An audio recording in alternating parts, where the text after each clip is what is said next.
대관역 여기를 그냥 왔다. 그냥 걸어서 왔습니다. 왔다. 네. 그 첫 번째 사건이 어떤 건가요? 그 신정동 그 연쇄살인 사건, 보통 엽기토끼 사건을 많이 알고 계시는 그 사건을 2005년 사건인데 제가 그 사건을 방송을 했던 게 2015년이었거든요. 그러니까 10년째 그냥 미제 사건이었고 그게 좀 기사화가 많이 안 됐었어요. 네, 그러니까 저도 거의 처음 들었던 사건이었거든요. 이게 2005년에 그 서울 양천구 신정동에서 그 살인 사건 이 두 건이 6개월 간격으로 벌어졌는데 쓰레기장에 버려져 있던 쌀포대 안에서 놀랍게도 여성의 시신이 발견된 겁니다. 그런데 6개월 뒤인 그해 11월 권영의 시신이 발견된 곳으로부터 1.8km 떨어진 신정동 주택가에서 또 한 구의 시신이 발견됩니다.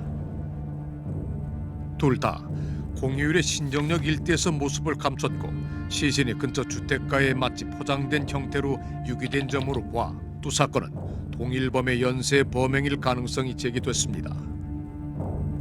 그런데 그 다음 해 2006년 또 6개월 뒤에 살인까지 가진 않았지만 납치가 됐다가 탈출하신 생존자분이 계시다는 걸 제가 알게 됐죠. 오. 그 신정역 주변에서 이제 여자분이 납치를 당하려다가 빠져나온 그런 사건이 있었죠. 근데 그때 처음 들은 거예요. 네, 처음 들어서 "헉, 생존자가 있다고요? 되게 놀랍잖아요. 그래서 근데 그분이 그 당시에 그 경찰 조사만 받고 그 뒤로 경찰 수사를 일절 안 받으셨어요. 뭐 수사기관 협조 안 됐던 상황이었는데 안 되겠는 거예요. 이분을 만나야 될 것 같은 거예요. 그래서 제가 근데 그때 그분 집을 몰랐어요, 제가. 대충 어느 동네다 정도만 알고 있었거든요. 제가 그때 경찰들하고 얘기를 하다가 그분의 어머니 성함을 언뜻 들었던 거예요. 그래가지고 그냥 그 동네 가서 그 어머니를 찾은 거예요. 이런 분 계시냐 계속 물어본 거예요. 이렇게 수소문을 한 거예요. 네. 했더니 다행히 그분이 좀 오래 사셔가지고 어디 사시는지 딱 나오는 거예요. 그래서 그분을 이렇게 찾아가서 이제 인터뷰 요청을 했는데 계세요. 계세요. SBS 도전 루피인데요.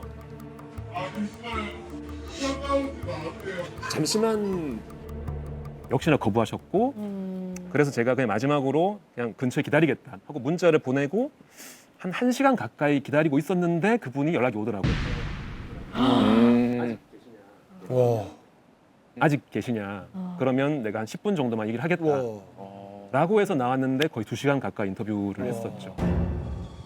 김미수 사건의 피해자 박 씨. 그녀는 우리에게 뜻밖의 얘기를 꺼냅니다. 바닥에 끈이 많아갖고 남자가 화장실을 간 사이 재빠르게 뛰쳐나와 2층 집 신발장 뒤에 숨은 겁니다. 공포에 질린 그 순간 박 씨의 눈에 들어온 거는 뜻밖의 것이었습니다. 빵을 붙어있더라고요. 빵? 깜 먹을 수 스프 같은 거 있잖아요. 그 예전에 그런 거였거든요. 어디 붙어 있었어요, 이게? 신발장. 대단하시다. 이거는 그것이 알고 싶다가 아니었으면 이게 몰랐을 수 있네요. 뭐 수사기관 알았는데 일반인들한테는 전혀 공개되지 않았던 부분이었죠. 이게. 엽기토끼 스티커를 붙인 신발장을 기억하고 계시는 분.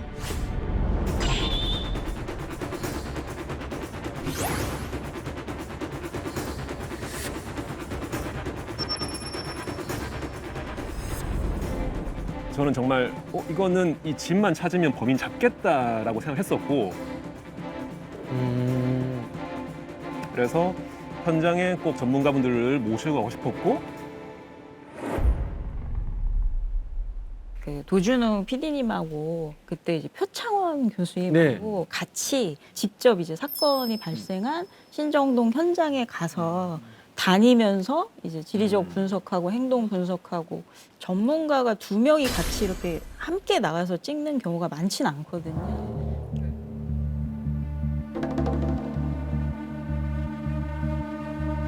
이 일대에 있는 다세대 주택 중에 어느 한 곳이란 것은 분명한 것 같아요. 신정동 신발장 안에 다 있어가지고 신발장이 그쪽으로 해서 이렇게 조명했어요. 사실 현직에 있을 때 제가 이 두 사건이 발생했던 순간에 현장에 직접 투입이 됐던 사건이에요. 두 사건 다.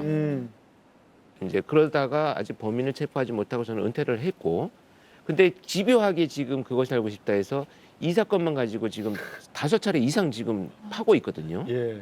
그래서 결국은 마지막에 그 목격자를 찾아왔어요. 마지막 사건. 그 알팀이 찾은 그 거예요, 알팀에서. 목격자를. 네. 제보가 왔었죠. 제보. 와. 2015년 방송 이후 4년 만에 나타난 뜻밖의 제보자.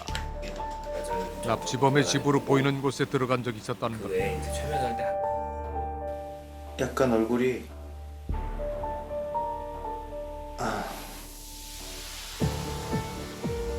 그 목격자를 설득을 해가지고 최면 수사를 해보자.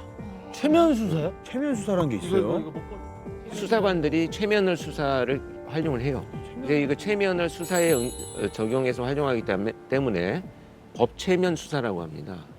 근데 최면을 저도 한번 해본 적이 있는데 이 사람이 어떤 마음을 먹고 집중을 안 하거나 뭐 하면은 최면이 안 걸릴 수 있는데 그게 정말 과학적으로 인정이 되는 수사인지. 그래서 최면은 그냥 집중 상태입니다. 지금 여러분들 제가 최면 얘기를 하니까 굉장히 집중하고 계시잖아요. 예. 그 사이에 지금 막 부스럭 소리도 들리고 막 이렇게 여러 소리들이 나는데 하나도 안 들렸죠. 네. 네. 막 이렇게 여러 소리들이 나는데 하나도 안 들렸죠. 네. 네. 이게 최면 상태예요. 어떻게 보면 지금 집중 저희가? 상태. 아. 그래서 그 사람이 여러 다른 생각들을 낮추고 떠올려야 될 기억만 꺼낼 수 있도록 이렇게 그 인출 자극을 주는 게 최면 수사인데,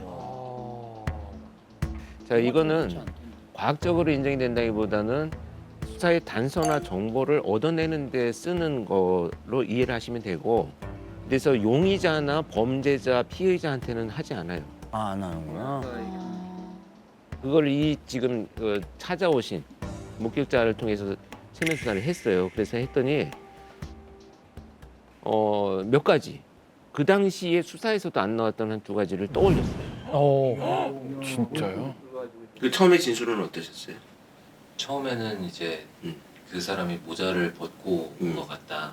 그 모자 쓴 사람이 아니고 다른 사람이 나타난 거잖아요.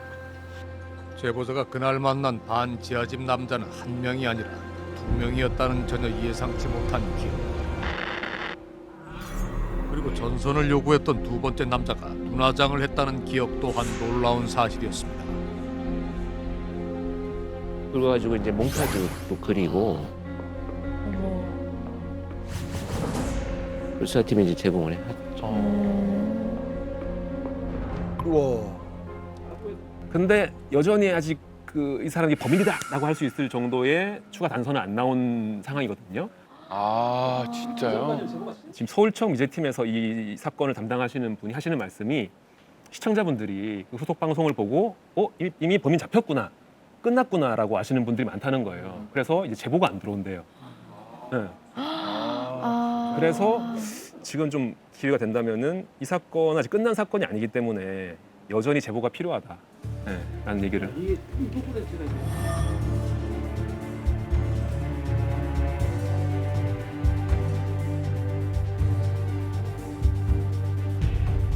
그럼 이 사건의 취재는 혹시 어떻게 진행하셨나요? 그때 이제 취재를 하려면 이런 게 너무 궁금해. 어디서부터 어떻게 시작을 해야 돼, 이런 취재? 일단 이 사건 같은 경우는 그 당시 사건을 담당하셨던 형사님을 만나야 되고 그 당시 사건 자료를 확보를 해야 되잖아요. 그걸 토대로 취재하는데 이게 협조가 잘 안 됐어요. 기본적으로 미제 사건은 해결을 못한 사건이니까 이제 형사분들이 대체로 좀 껄끄러워하세요. 이거를 자료를 보여주고 뭐 하는 거를. 그래서 계속 안 된다라고 하다가 그렇게 하고 싶으면 서울청에 가라. 서울청에 가면 형사 과장님이 계신데 그분께 한번 허락 받아라라고 하시는 거예요. 근데 저는 그때 이제 그것이 알고 싶다를 온 지가 얼마 안 됐던 상황이었거든요. 그래서 저는 형사 과장이라는 분이 어떤 분인지 몰랐어요. 저희도 형사 과장이 누군지 잘 모르시죠? 처음 들어요. 근데 그분이 사실은 일선서에서는 서장급이에요. 일선서에서는 서장급이에요. 네. 서장님의 급이 어느 정도 높은지도 잘 몰라요, 저는. 이렇게 간략히 소개해드리면 경찰서의 가장 높은 분이 경찰청에서는 과장을 하세요. 아, 경찰서. 경찰서에- 파출소랑 경찰서도 또 다르죠. 그러니까 경찰서에 죄송합니다. 죄송합니다. 뭐, 아니, 그럼 경찰청 안에 경찰서가 있고 아. 그 경찰서 소속으로 지구대가 있어요. 지구대. 그러니까 그러니까 만나신 분이 서울 시내 모든 형사 사건을 총괄하는 과장님이라고 생각하시면 엄청 높은 분이구나. 엄청 높은 분. 그럼 대표님을 주지 과장이라고 하니까. 근데 저도 당연히 대표님은 공무원의 대표님이 어딨어요? 과장 이런 거 아니고. 낮아 보여서. 그래서 여기 그래서 어떻게 갔어요? 높은 분. 그래서 찾아갔어요, 서울청에. 찾아가서 그냥 형사 화장실이 있으니까 안내 그 팻말이 있으니까 그냥 쭉 갔어요. 어떻게 네. 가서 갔는데 원래라면 그 형사 화장실 앞에 직원이 한 분 계세요. 네. 그 약간 비서 같은 역할 하시는 네, 네, 그런 분이 네, 계신데 네. 마침 그분이 화장실에 가셨나 봐요. 저는 몰랐어요. 없더라고요. 그래서 그냥 쭉쭉쭉 들어갔어요. 쭉쭉쭉 들어가서 화장실 똑똑 했는데 안에서 누구야? 그러는 거예요. 누구야? 그러는 거예요. SBS인데요. 대답하려고 물어봤으니까. 왜요? 뭐지 하고 들어갔더니 되게 당황하시는 거예요. 네. 어떻게 들어왔냐 여기를. 네. 어떻게 들어왔냐 여기를. 그냥 왔다. 그냥 걸어서 왔습니다. 왔다. 네, 그래서 왜 왔냐. 네. 그래서 신정모 사건을 취재하고 싶다. 근데 협조를 안 해준다라고 하니까 그분이 나중에 알고 보니 그분이 사실 반대했던 거였어요. 원래 취재를 못하게.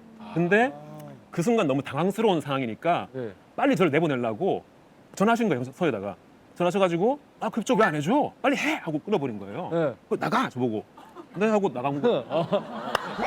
굉장히 빨리 이루어졌네요. 되게 운 좋게 그렇게 돼가지고. 예. 근데 만약에 그걸 제가 좀 그 알을 좀 오래 해서 형사 과장이 어떤 분인지 알았다 그러면 절차를 밟고 왔을 텐데 예. 그런 게 없던 시절이라서 그냥 가서 된 거예요. 근데 이런 거를 이렇게 조사해주면 당연히 저는 너무 고맙다고 해달라고 할 텐데 반대하는 이유가 혹시 왜 그럴까요? 이제 사건이 진행 중인 경우에는 사건의 정보가 나가잖아요. 그러면 지금 이 범죄자를 어떤 방식으로 경찰이 수사하고 있다는 것을 알려주는 결과밖에 안 되니까 그래서 최대한 더 중요한 것은 프로파일러들의 입장에서는 같은 패턴으로 시작한 범죄가 패턴을 바꿀 수 있어요. 반드시 동일한 수법으로 진행되지는 않습니다. 그러면 그랬던 사례는 있나요? 있어요. 유영철 강남교 사건이 다 그렇습니다. 그래요? 자, 유영철 사건이 우리 전부 침입으로 시작했잖아요. 집집마다 침입을 네 건 저지르고 나서 어느 순간에 멈추고 사람들을 자기 집으로 불러들이는 것으로 바꿨어요. 이렇게 패턴을 바꿀 수 있어요. 이 말씀 들어보니까 왜 방송에 나오면은 더 조심스러운지가 그렇죠. 네. 방송을 보고 이거 어떻게 아유, 알았지? 그렇죠, 그렇죠. 해서 바꿀 수도 있겠구나. 그래서 그 부분도 생각하고 수사를 하셔야 돼요. 맞습니다. 그래서 지금 사실 굉장히 중요한 말씀하시는데 어. 단순히 수법을 어이, 감독. 굉장히 예민하고 예리한 질문. 제가 강력파 형사가 꿈이었었어요. 진짜로. 진짜요? 근데 이 형 꿈 500개예요. 진짜. 네. 오늘 꿈이 강력반 형사인 거 제 같아요. 진짜 정말 예리하신 질문이에요. 그래서 사실 뭐가 수사 정보가 나간다 이게 아니고 프로파일러나 그 수사팀에서 누구를 어떤 방식으로 쫓느냐를 사실 말하기는 되게 어렵습니다. 그래서 저희도 방송 만들 때 이렇게 경찰청이랑 수사 협조를 해가지고요. 혹시나 범인이 알 수 있을 법한 단서는 방송에서 제외시키려서 하려고 노력합니다. 신정동 엽기토끼 사건은 아직 미제다. 해결이 되지 않았다. 그리고 그런 관련한 사건에 대한 기억이 있으시다면 제보를 해주시길 바란다는. 네, 예. 많이. 그것이 합시다는 어떤 제보도 허투루 보지 않기 때문에 뭐든 제보해 주셨으면 좋겠고 그래서 준비해 온 것이 준비해 온 것이